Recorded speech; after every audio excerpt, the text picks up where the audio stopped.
Hello class. So now I'm going to be teaching you how to do the bouncing ball. So now that you have understanding of how the graph editor works, I will not be dwelling much into the basics anymore. I'm just going to be showing you the whole thought process practically. And then this is what you will use to follow along class or with your own character. So general rule, what I really prefer is that whenever I would like create anything with Blender, really prefer to just block everything out first. And based on this timeline that I've had, 30 frames is pretty good. So I'm just going to leave it at 30. And in 1 second, essentially 1 second, you should be able to have a bouncing ball. What I'm going to do is I'm going to insert a keyframe. So select everything with A and then I, insert keyframe. And here, I want the ball to kind of move forward a bit. So I'm guessing that it's moving forward here. Yep. So it's moving forward. And then I will insert keyframe again. A will move forward. And then we will make it move finally forward here. Insert. Okay, that's pretty good. So the graph editor is acting the way it should. And then make it a little closer, insert, and then finally insert. Oh, I didn't move it. Should be moving it and then insert. Okay. So now we will play it with spacebar. Okay, that's a little weird. I don't like that. So I think I will delete this with X. And it should, that's how it should be. Okay, good. Now we're going to be doing something with the Y-axis this time. It's going to be the jump part. So kind of want him to jump before landing in this, before landing in that. Although I think this is a little too, close. So maybe we'll move it farther. Insert.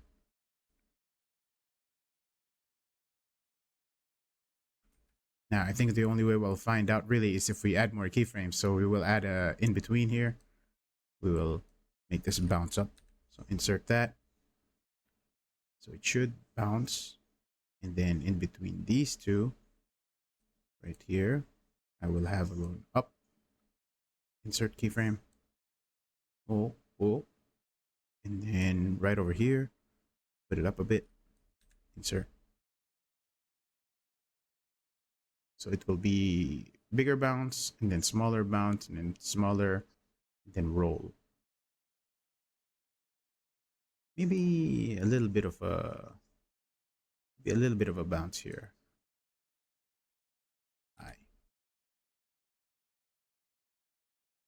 Oh. It's a little too high, so we'll bring it down a bit. We want it to be settled. Whoop. Down. And then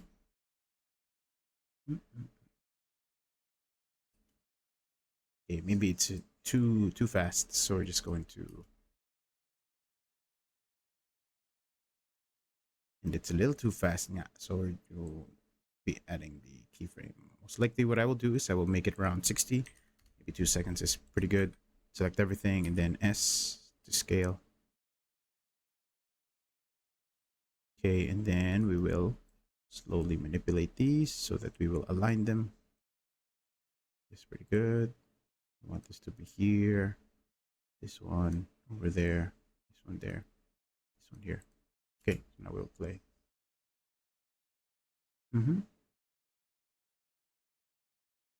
All right. Now that's pretty good. Generally speaking, what you kind of want to do is understand that when you do keyframe animation, you will have these graph editors here that have their own specific functions.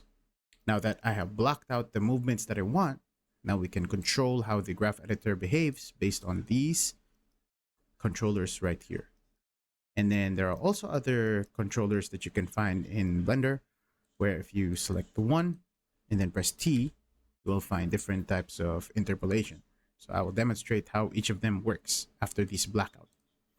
So how you do it is, let's say you select everything, T constant is usually used for blocking out your positions without adding any smoothness to them. So it will look like this. It will look like a lot of boxes because when you play it, it's just going to show you a general rule how the animation will kind of look like without the smoothness. Now we will check the other function by selecting everything with A and then T. And this time we're going to use linear. Linear is more robotic. This is also good to see just trajectory. And usually this is kind of used more for mechanical objects like a crane or a car, stuff like that.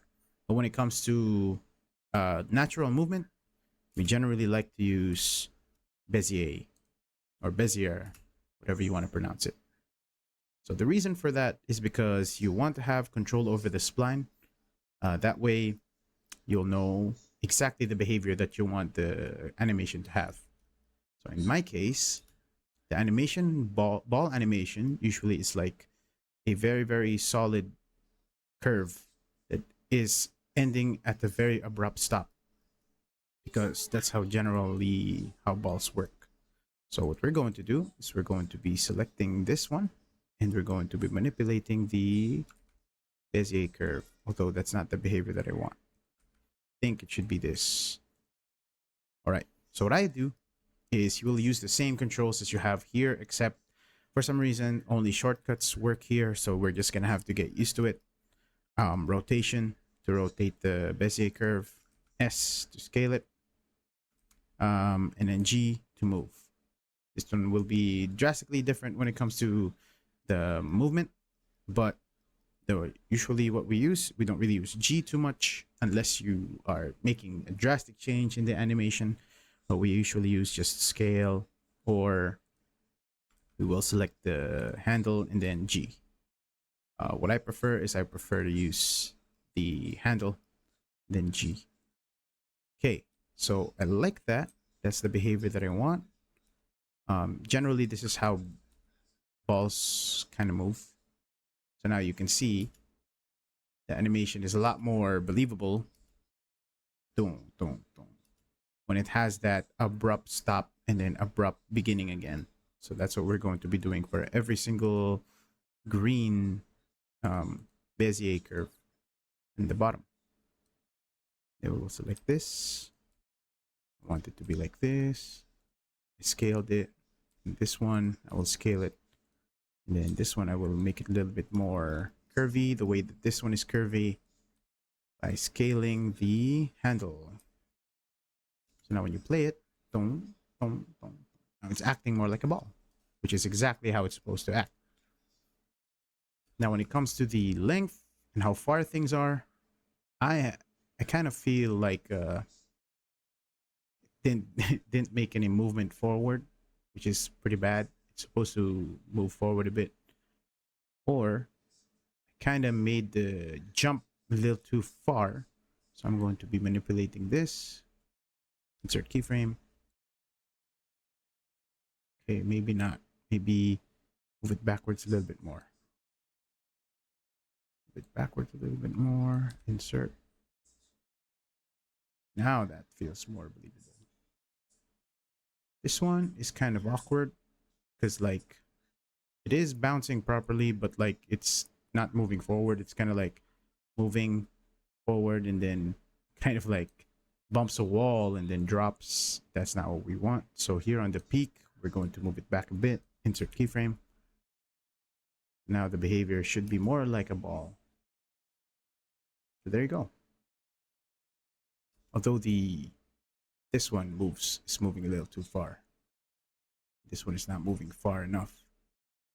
So what we will do is we will insert this forward a little bit. This one forward a little bit.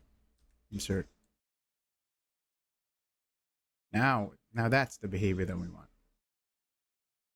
And then what we will do is we will clean up, because like as you can see, these colors are kind of coordinating based on the position of the axis here. So the blue is this one, the green is the up axis, So that's why it kind of moves like this, because this one is talking about how high and then it falls, high and then falls.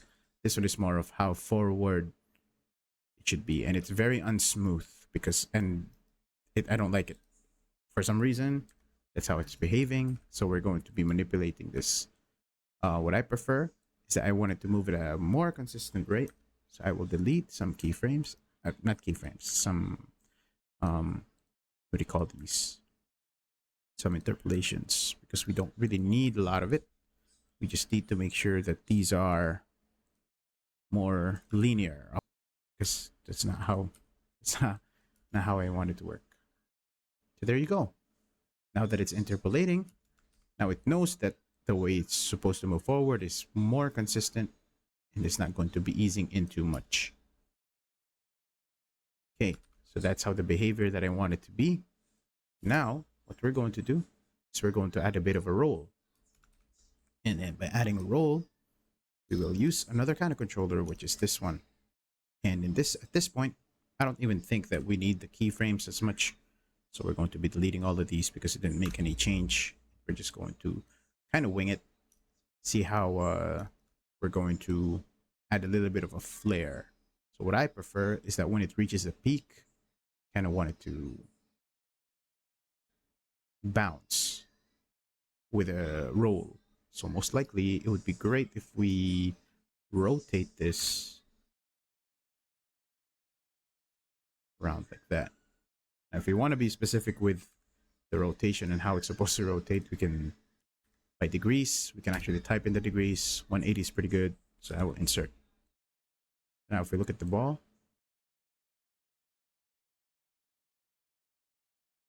okay, we didn't add a keyframe, that's why it didn't really rotate. It thinks that this is the default.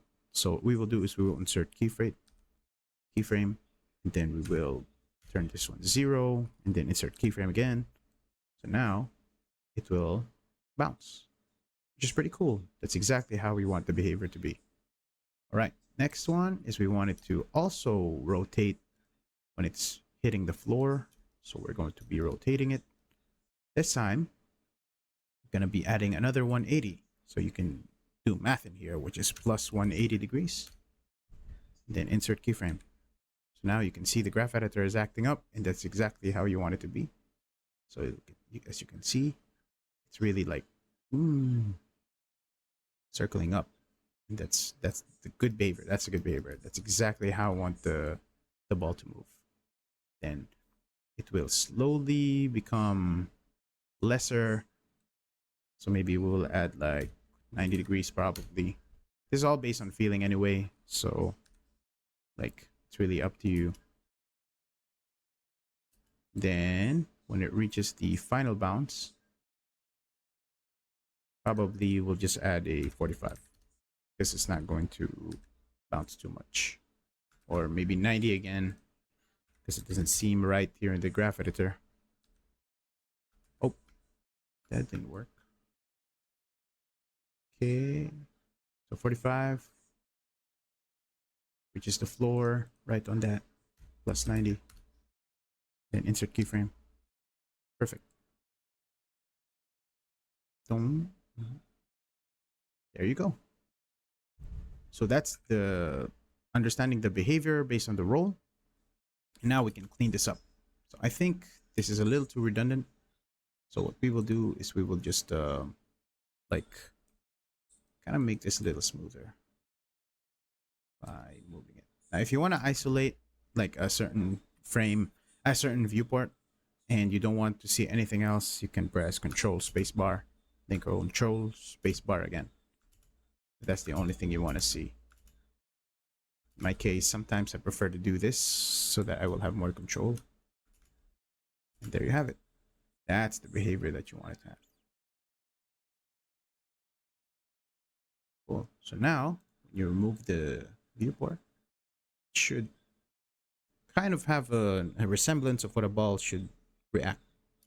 And then we're going to add an ending because it seems like it just abruptly stopped. So we will add a bit of a like some sort of a tilt in front just so that it will feel like it should be stopping anytime soon. So we will select this controller right here. We will use the rotate and insert keyframe. And probably we should be moving this a bit right there. So there you go. Now it feels like it stopped and ended there. There's that feeling of finality with the movements. So we will make this into 70. And pretty proud of it. That's pretty good. That's a pretty good bouncing ball. So now that we're done with that, you can export this video. So how you will export this video is through right over here on output. You look for the file you want this to be saved. So let's say desktop. You will call it bouncing ball. Right. Accept. And this time you are going to change this file format to an MP FFmpeg, which will turn it into an MP4 video. Matroska H.264. Probably go for the high quality. Good. If there's no audio, there's no audio. And then when you're done, save it. Don't forget to save. Something that I forgot to say is that here in render, there are types of render engines. Generally speaking, you do not really want to use cycles for this. Eevee is the best because this is enough for the purposes of just animation. Or okay, I will just show you the two types of export. You can export animation here by rendering it. There you go. It's rendering every single frame. This one is using the render engine of the computer. But if you do not want to use the render engine, you can actually go here to this view on this viewport and render viewport render animation. So that way it will only render the animation based on how it looks like in Blender. So there you go. That's two types of rendering. You should have it saved right over here. Bouncing ball. Dun, dun, dun, dun. So there you go. That's pretty much it when it comes to animating a bouncing ball and understanding the graph editor. And then we will try to apply this next time to an actual character. So yeah, that's pretty much it. Enjoy.